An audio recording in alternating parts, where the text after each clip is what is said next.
Series की शुरुआत में हमें अमेरिका का एक काफी बड़ा नेशनल पार्क दिखाया गया। यहाँ एक शहर भी था।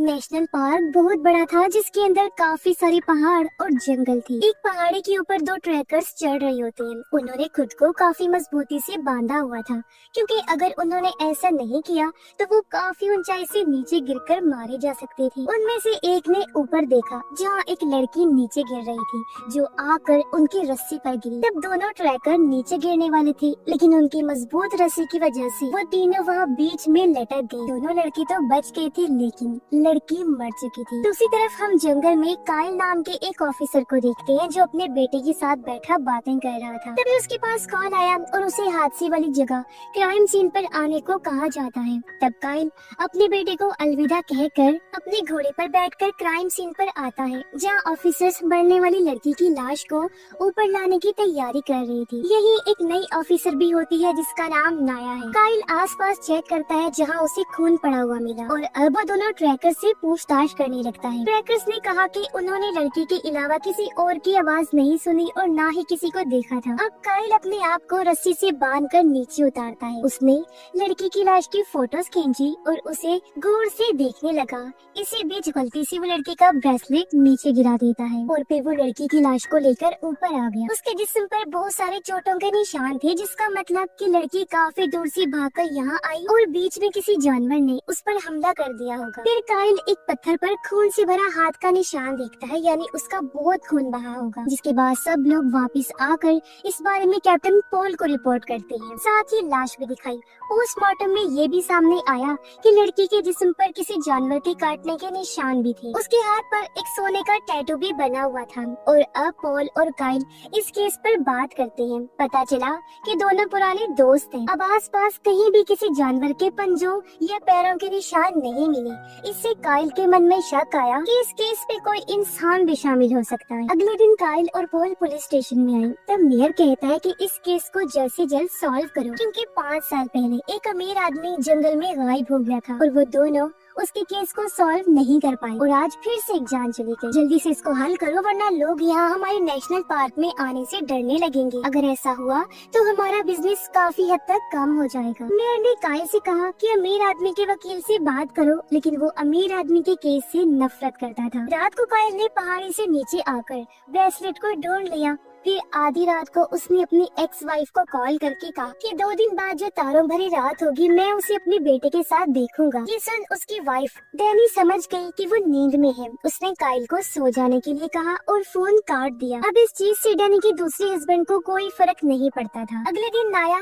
काइल के घर पर आई, क्योंकि वही काइल के साथ इस लड़की के केस पर काम करने वाली थी, मगर उन्हें अभी तक लड़की का नाम नहीं पता चला था। अब दोनों उस लड़की के बारे में पता लगाने के लिए घोड़ों पर बैठकर निकल दी और जंगल में आते हैं। वो पहाड़ के नीचे उस जगह पर पहुंचे जहाँ से वो लड़की ऊपर गई थी, और वहाँ पर छानबीन करने लगे। उन्हें एक झोपड़ी मिली जो खाली थी। दोनों उसके अंदर गए जहाँ खून के निशान थे, यानी वो लड़की जख्मी होने के बाद यहाँ पर आकर छुप गई थी और उसने अपनी टांग पर लगी चोट को बांधा था। इसके अलावा वहाँ पर काफी सारे दूसरे निशान भी थे। तब काइल ने उन निशानों की फोटोज बनाई, और अब उन्हें पता लगाना था कि क्या वो लड़की उन्हीं के शहर से थी या बाहर से आई थी। फिर वो दोनों आगे बढ़े और काइल ने अपनी तेज नजरों से एक गोली भी ढूंढ ली जो इस लड़की पर चलाई गई। काइल ने डॉक्टर से बात करके कंफर्म किया कि उस लड़की की टांग में सच में गोली लगी थी, यानी वो किसी इंसान से बचकर भाग रही थी। फिर वो दोनों वापस आए जहाँ डैनी भी आई हुई थी। नाया तो पुलिस स्टेशन चली गई और डैनी रात फोन करने के बारे में पूछती है। तब काइल कहता है कि बस ऐसे ही मुझे तुम्हारी याद आ गई। काइल कहता है कि मैं मरने वाली लड़की के केस को लेकर काफी सीरियस हूँ और इसे सॉल्व करना चाहता हूँ। काइल को पता चला कि उस लड़की को किसी ने जानबूझकर मारा था। डैनी उसे कहती है कि तुम्हें खुद को संभालना होगा। काइल ने पूछा, क्या तुम खुश हो? इस पर वो ना में जवाब देती है। घर पे नाया अपने बेटे के साथ खेल रही थी। पता चलता है कि वो दोनों इसी शहर में अकेले रहते हैं। डैनी पॉल को कॉल करके कहती है, काइल का ध्यान रखिएगा। उसने रात को फोन करके खुद को और मुझे भी डिस्टर्ब किया था। पॉल डैनी को उसकी एनिवर्सरी पार्टी में आने को कहता है जो वीकेंड पर थी।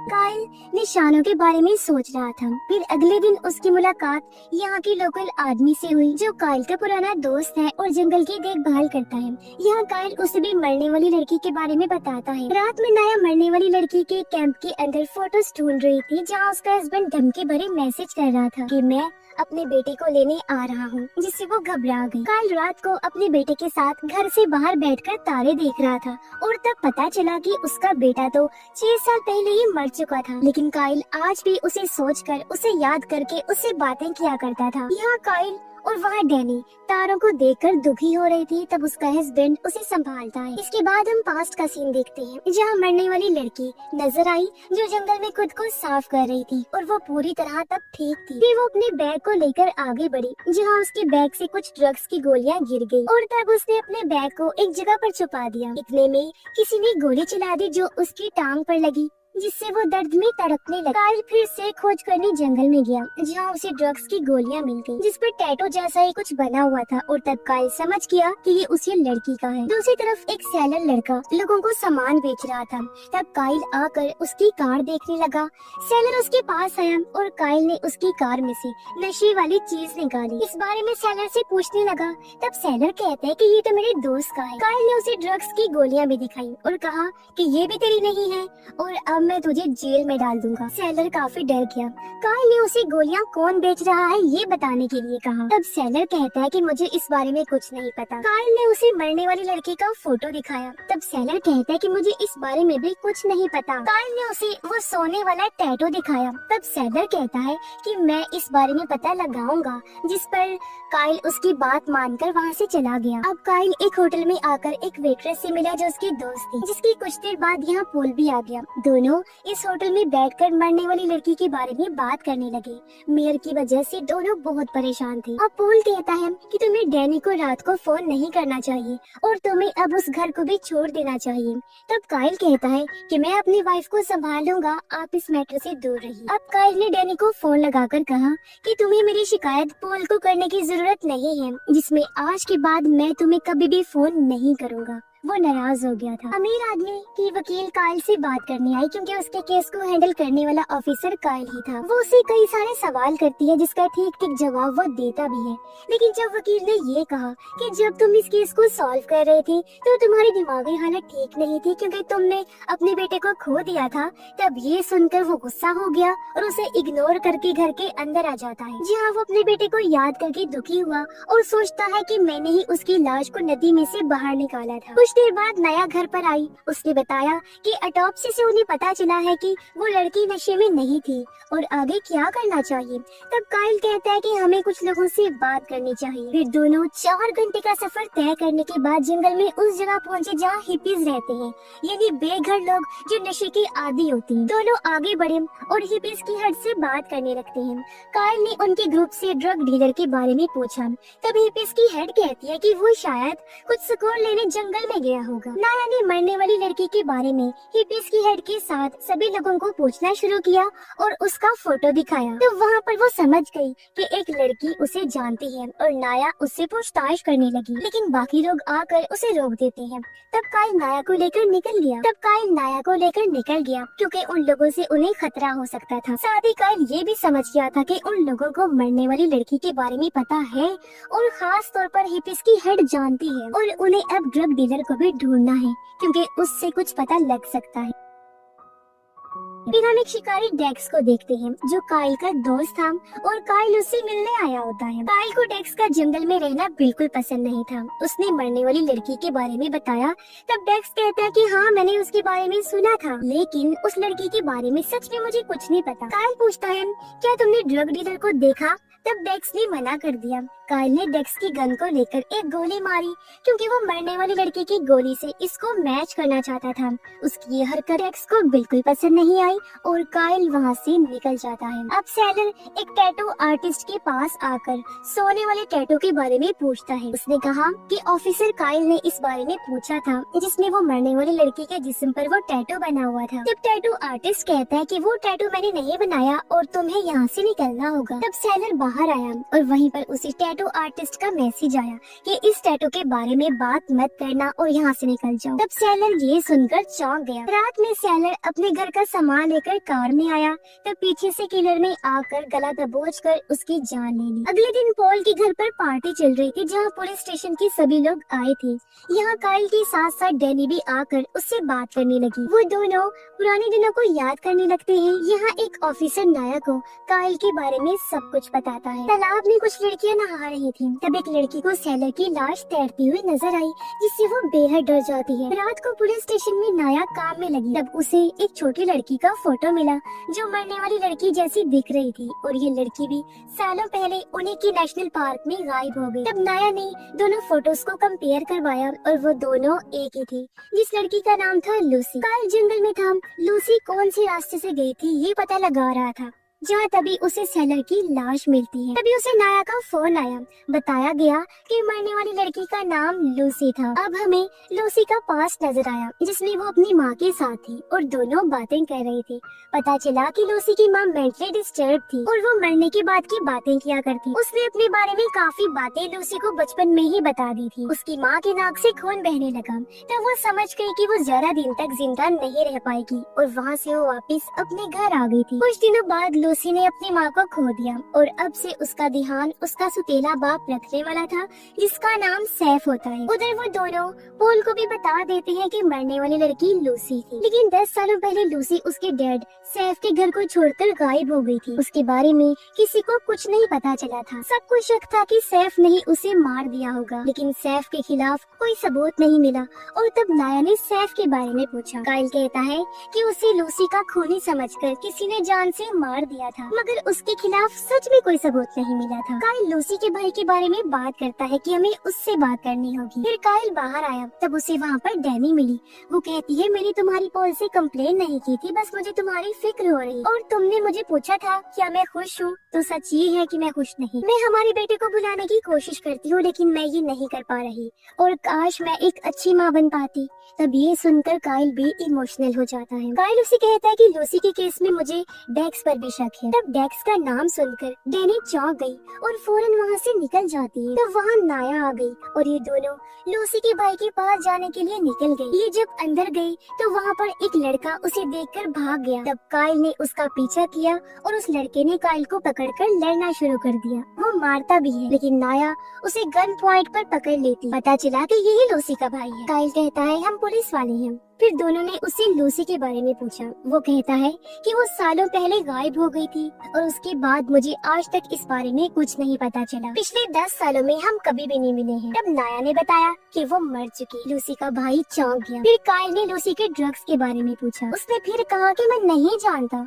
फिर वो दोनों वहाँ से निकल गए, जिसमें काइल को अभी भी जानना था कि लूसी के साथ 10 साल पहले क्या हुआ होगा। और अब नाया को लगा कि शायद उसके डैड और भाई के बर्ताव की वजह से वो घर छोड़कर चली गई होगी। दोनों वहाँ से निकलने लगे। तब काइल ने नाया के बारे में पता लगा लिया था कि उसके हस्बैंड के ऊपर ड्रग्स की चोरी का इल्जाम लगा था और इसी वजह से वो पुलिस स्टेशन में सस्पेंड हो चुका था। काइल अपने बारे में बताता है कि मुझे नेचर, कुदरत की खूबसूरती के साथ रहना पसंद है। यही वजह है कि मैं यहाँ नेशनल पार्क में रहता हूँ। दोनों जब वापस आए तब मेयर से सब रिपोर्टर सवाल पूछ रहे। तब काइल ऑफिस में आया और एक ऑफिसर ने बताया कि मीडिया वाले अब लूसी के बाद सेलर के मरने से भड़के हुए हैं और काफी सवाल पूछ रहे हैं। रात को घर पर काइल लूसी और सेलर की फाइल्स को देखना शुरू करता है। उसे दुख था कि मैंने इस केस में सेलर को इन्वॉल्व किया और वो बेचारा मारा गया और अपने बेटे के मरने के बाद काइल को जिंदगी नहीं चाहिए। अगले दिन काइल और लोकल आदमी साथ में थे। काइल ने उसे बताया कि लूसी मर चुकी है। तब वो चौंक गया क्योंकि उसे लगा था कि सैफ ने लूसी को सालों पहले ही मार दिया था। काइल कहता है कि सबको यही लगता है और लूसी इसी शहर में ही पैदा हुई। फिर वो दोनों सैफ के घर पर आए, जहाँ एक आदमी अब रह रहा था। काइल ने बताया कि यहाँ पर लूसी मर चुकी है, जो सैफ की बेटी थी।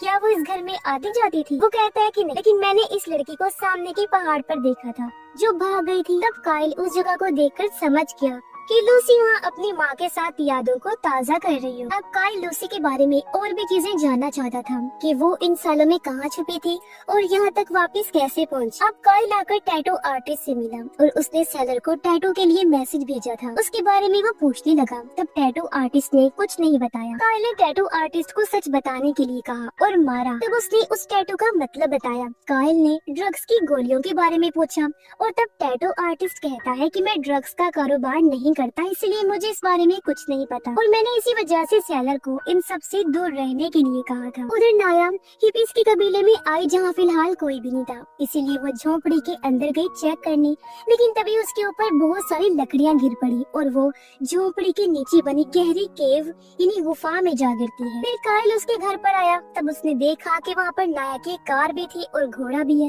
लेकिन वो खुद नहीं थी, जबकि वो तो गुफा में फंसी हुई थी। वो आगे बढ़ी, तब उसे पता चला कि ये गुफा काफी लंबी है। यहाँ उसे एक काफी छोटा सा रास्ता मिला जिससे वो बाहर जा सकती थी। तब नाया उस रास्ते से तेजी से जाने लगी, लेकिन आगे जाने पर उसका सर दो पत्थरों के बीच में फंस गया और मुसीबत की बात कि वहाँ पर पानी बढ़ता जा रहा था। तब नाया वहाँ पर काफी दुखी हुई क्योंकि वो मरने वाली थी, लेकिन तब पीछे से काइल आ चुका था और उसने नाया को शांत होकर पीछे आने के लिए कहा क्योंकि वो वहाँ नहीं पहुँच सकता था। तब नाया सबसे पहले अपने बेटे को याद करके शांत हुई और वो धीरे धीरे पीछे आई। तब काइल ने उसे वहाँ से बाहर निकाल लिया और वो नाया की तारीफ करने लगा क्योंकि उसने गुफा के बाहर बहुत सारे निशान छोड़े थे, इसी वजह से काइल वहाँ पर पहुँच सका था। अब इन्हें यहाँ एक मास्क मिला जिसके ऊपर ड्रग्स और टैटू जैसा ही निशान था। रात में नाया उसके बेटे के साथ आकर सो गई। वो बाल बाल बची थी, इस बात को याद करके वो काफी दुखी हो रही। काइल को तस्वीरों में लूसी के बचपन की तस्वीर मिली और फिर हमें लूसी का पास दिखाया जिसमें सैफ लूसी की माँ के मरने पर उसका पूरा गुस्सा लूसी पर निकालता था। तो वो अपने कमरे में काफी दुखी थी, लेकिन उसके कमरे में कोई और खिड़की से आया जिसे देखकर लूसी काफी ज्यादा खुश हो गई। फिर जब वो बड़ी हुई तो पहाड़ी पर आकर अपनी माँ को याद कर रही थी जैसा वो बचपन में फील करती। फिर लूसी वहाँ से भाग गई और काफी दूर अपने टेंट में आई क्योंकि वो जंगल में रहती थी। यहाँ उसके साथ एक हिप्पी लड़की भी थी। ये वही है जिसे फोटो दिखाकर नाया पूछ रही थी क्योंकि दोनों दोस्तें हुआ करती। उसने लूसी को दूर जाने से मना किया क्योंकि उसे लूसी की फिक्र थी, लेकिन लूसी ने उसकी बात नहीं सुनी और वो जंगल में आगे बढ़ी। जिस गुफा में नाया फंसी थी उसी गुफा में लूसी मास्क पहनकर चली गई।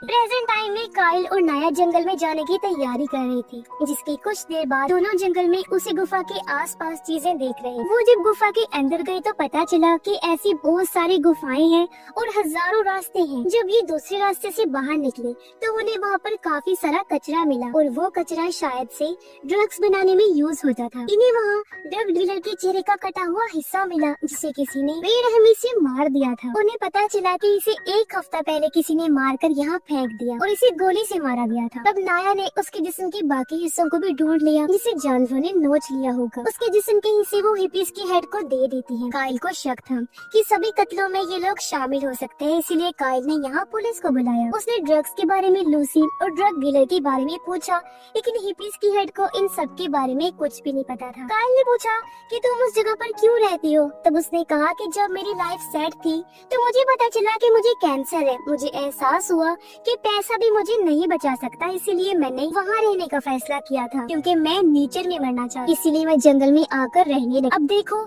नेचर की वजह से 17 साल गुजर जाने के बाद आज भी मैं जिंदा हूँ और दुनिया से अब मुझे नफरत हो गई है। तब काइल भड़का हुआ पोल के पास आया और उसे पता था कि हिपिस की हेड से उसे कुछ भी पता नहीं चलेगा। पोल ने काइल को लूसी की डीएनए रिपोर्ट दिखाई जिसमें लूसी की फैमिली रिकॉर्ड में लूसी के भाई का डेटा था ही नहीं। तब काइल को शक हुआ कि सैफ उसका सुतेला बाप होगा, इसीलिए बाप बेटा उस पर जुल्म करते होंगे। बाहर एक लड़का काइल से मिलने आया। काइल आकर उससे पूछताछ करने लगा और उस लड़के ने बताया कि जंगल से बाहर निवाडा शहर में एक चर्च है और वहाँ फादर के घर पर लूसी काफी सालों तक रही है। वो उसे फोटो दिखाता है जो काफी सालों पहले की थी। अब ये जानकर काइल वहाँ से निकल गया। उधर नाया सबूत इकट्ठा करके वापस जाने वाली थी। तब उसे रास्ते में हिप्पी लड़की मिल गई और उसने उससे लूसी के बारे में पूछा। तब हिप्पी कहती है कि हम दोनों साथ रहती थी।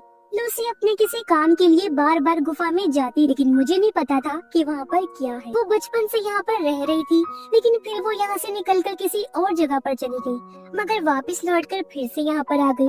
तब मुझे पता चला कि यहाँ की गुफाओं में वो एक लड़के से मिलती है जिससे वो प्यार करती। लूसी उसके साथ काम करती थी, लेकिन वो लड़का बहुत बुरा था क्योंकि वो दोनों ड्रग्स और पैसों का बिजनेस करते थे। लेकिन मुसीबत की बात तो ये है कि मुझे उस लड़के का नाम ही नहीं पता। मैं ऐसे लोगों से काफी डरती हूँ। फिर एक दिन लूसी यहाँ से चली गई और फिर कभी वापस नहीं आई। लूसी जंगल में ड्रग्स वाली बैग छोड़ती थी और उसकी क्लाइंट्स बैग में से ड्रग्स लेकर पैसे वहाँ रख दिया करती थी। हिप्पीज कबीले का एक लड़का भी लूसी का साथी था। ये बताकर हिप्पी वहाँ से निकल गई और अब नाया को काफी कुछ पता चल रहा था। रात होने पर वो काइल को लूसी का बैग दिखाती है जिसमें ही ड्रग्स और पैसों की हेरा फेरी होती थी। तब काइल समझ गया कि जंगल में शायद कहीं न कहीं ड्रग्स वो लोग बनाते होंगे। फिर नाया वहाँ से घर जाने के लिए निकल गई। अगले दिन काइल डेक्स से मिला और उससे ड्रग डीलर के बारे में पूछता है क्योंकि वो उसे जानता था। तब डेक्स कहता है कि ड्रग्स बेचने वाले के काफी सारे दुश्मन होते हैं। काइल कहता है कि तुम भी तो ड्रग्स लेते होगे। तब डेक्स ने मना कर दिया और कहता है कि नशे वाली चीजें बिजनेस के लिए अच्छी है लेकिन सेहत के लिए बिल्कुल नहीं, और मुझे इस केस से जुड़ी किसी भी बात के बारे में कुछ नहीं पता। नाया जब घर पहुंची तो वहाँ उसका हस्बैंड आ गया था जिसे देखकर वो डर गई। वो कहता है कि तुमने मेरे खिलाफ गवाही दी थी जिसकी वजह से मुझे सस्पेंड कर दिया गया और अब मेरे पास बिल्कुल पैसे और काम कुछ भी नहीं है और अब तुम मेरे साथ चलो और झूठी गवाही दो कि ड्रग्स वाले पैसों का मुझसे कोई लेना देना नहीं है, फिर मैं हमेशा के लिए तुम्हें छोड़ के चला जाऊंगा।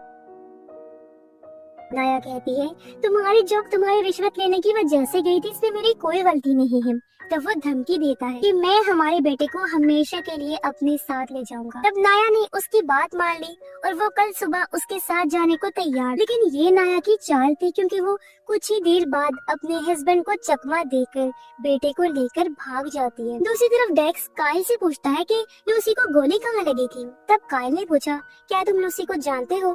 इस पर वो हंसने लगा।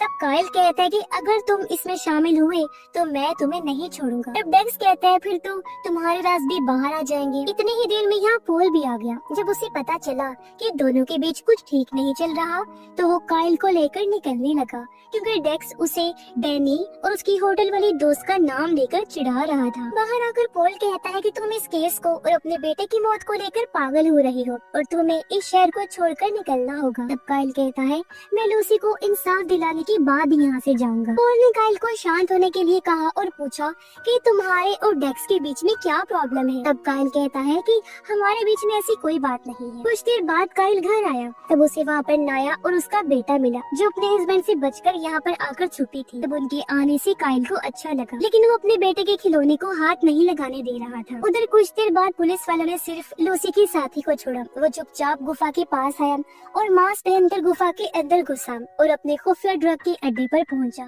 जहां उसका बॉस भी था जिसका नाम पैब्लो था। यहाँ पता चला कि पैब्लो ने ही सैलर लड़के को मारा था जो चीज उसकी माँ से पता चलती है। फिर लूसी का साथी गुफा से बाहर निकला तब उसे बाहर काइल और नाया ने पकड़ लिया। दोनों गुफा में जाकर सभी गुंडों को पकड़ना शुरू कर देते हैं। उनके आगे बढ़ने पर अंदर गोलीबारी शुरू हो गई। एक गुंडा वहाँ बॉम्ब फेंककर काफी बड़ा धमाका कर देता है। इसमें पैब्लो बाकी गुंडों के साथ गुफा में और अंदर घुस गया। तब काइल और नाया ने आकर काफी सारे गुंडों को मार दिया और पैब्लो को वहाँ पर पकड़ लिया। अब मेयर इस कामयाबी का सारा क्रेडिट खुद को देते हुए मीडिया के सामने खुद को हीरो कहने लगा। काइल और नाया को वहाँ पर ड्रग्स का शिकार बनी हुई कुछ लड़कियों की लाशें मिली जिनके सामान से उन्हें लूसी का बैग मिला जिसमें उसके कपड़े और फोटोज थी जिन्हें लेकर वो बाहर आ जाते हैं। कुछ देर बाद नाया अपने बेटे को संभालने लगी और डैनी काइल का इलाज करने लगी जिसमें वो खुश थी कि पता चल गया है कि शायद ड्रग्स माफिया ने ही उसे मारा होगा। तब काइल कहता है कि हाँ वो उनके लिए काम करती थी तो हो सकता है लेकिन हमें इस चीज की वजह भी ढूंढनी होगी और अब फिर से दोनों निकल जाते। काइल पुलिस स्टेशन आकर पैब्लो से पूछताछ करता है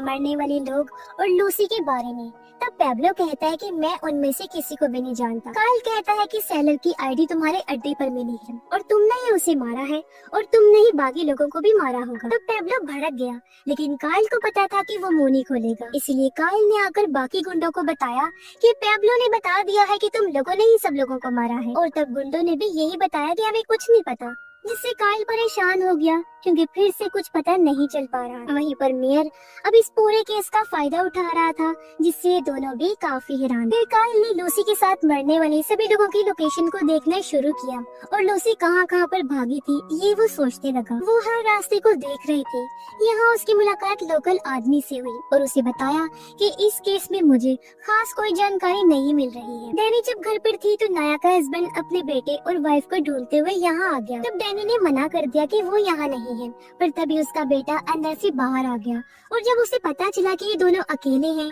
तो डैनी बच्चे को लेकर अंदर भागी, लेकिन नाया के हस्बैंड ने उसे पकड़ लिया और मारने की कोशिश करने लगा। पर तभी पीछे से काइल आ गया और उसे पकड़ के बहुत मारता है। रात होने पर काइल फिर से लूसी के बारे में सोचता है, जहाँ उसके पास कॉल आया और उसे बताया गया कि डैनी ने अपनी जान लेने की कोशिश की है और वो हॉस्पिटल में है। काइल उससे मिलने आया, जहाँ डैनी उससे माफी मांगती है क्योंकि उसने पास्ट में काइल की बात ना मानकर कुछ बहुत गलत किया था। फिर डैनी का हस्बैंड आकर काइल को कहता है कि तुम लोगों के बीच जो गलत हुआ मैं उसके लिए दुखी हूँ, लेकिन मैं डैनी को बचाना चाहता हूँ और तुम्हें मेरी मदद करनी होगी क्योंकि डेक्स के फोन आने के बाद ही डैनी ने ये किया था। तब काइल ये सुनकर चौंक गया और वो डेक्स को ढूंढकर उसे मारना शुरू कर देता है। उसने कहा कि तुम्हें मैंने मना किया था ना, तुम्हें ये नहीं करना चाहिए था।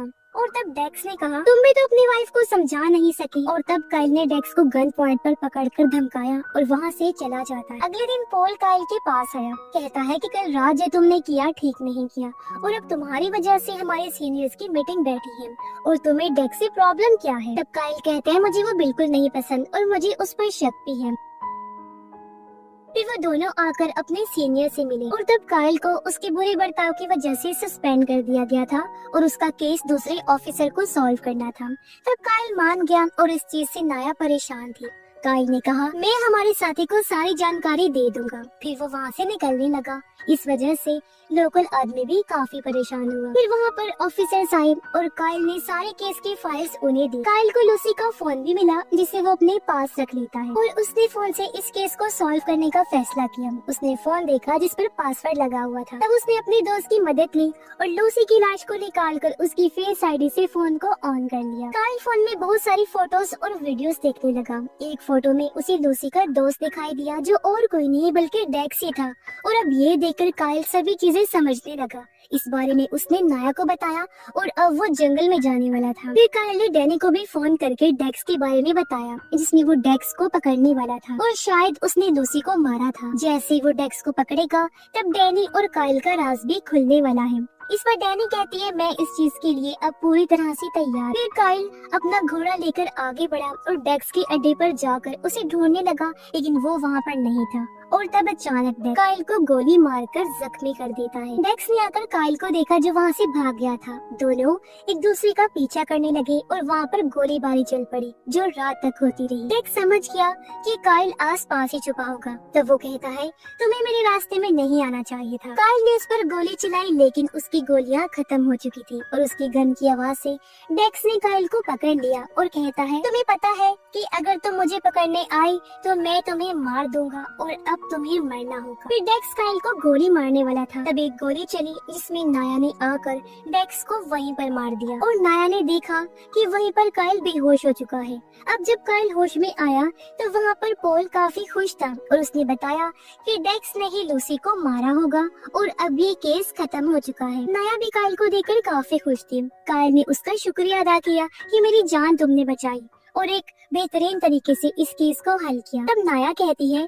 कि लूसी और डेक्स साथ में काम करती थी और इन दोनों के बीच में प्यार भी था। इसी वजह से मैंने डेक्स के घर की चारों तरफ तलाशी ली, तब मुझे काफी सारी गन्स और पैसे भी मिले और शायद इनमें से एक गोली लूसी को लगी होगी, लेकिन वो गन अभी तक मुझे नहीं मिली। पॉल ने डैनी को डेक्स के मरने और काइल को बचाने के बारे में बताया।